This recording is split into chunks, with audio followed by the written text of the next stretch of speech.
వాహనదారులు ట్రాఫిక్ నిబంధనలు పాటిస్తూ ప్రమాదాల నివారణకు తన వంతు కృషి చేయాలని నిర్మల్ జిల్లా ప్రజలకు డీఎస్పీ జీవన్ రెడ్డి సూచించారు. నిర్మల్ జిల్లా కేంద్రంలో శ్రీ చైతన్య పాఠశాల విద్యార్థులు హెల్మెట్ వాడకంపై స్థానికులకు అవగాహన కల్పించారు. బస్టాండ్ నుంచి శివాజీ చౌక్ వరకు ప్రదర్శన చేపట్టారు.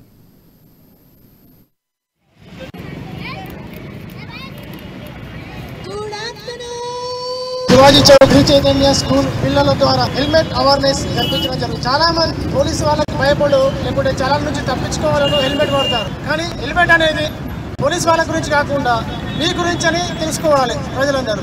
ఈ ఉద్దేశంతో మన శ్రీ చైతన్య స్కూల్ పిల్లలు ఈరోజు చాలా చక్కగా మన హెల్మెట్ గురించి అవేర్నెస్ కల్పించడం జరుగుతుంది.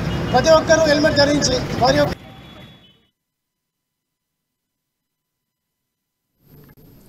ఈ సందర్భంగా హెల్మెట్ ధరించిన ద్విచక్ర వాహనదారులకు గులాబీ పువ్వు అందిస్తూ హెల్మెట్ ధరించాలని సూచించారు. ద్విచక్ర వాహనాలు నడిపేటప్పుడు హెల్మెట్ ధరించాలని, డ్రైవింగ్ లైసెన్స్ కలిగి ఉండాలని డీఎస్పీ సూచించారు.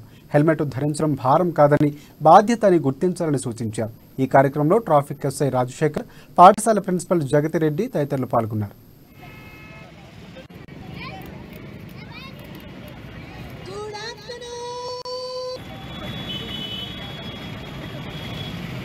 हेलमेट नहीं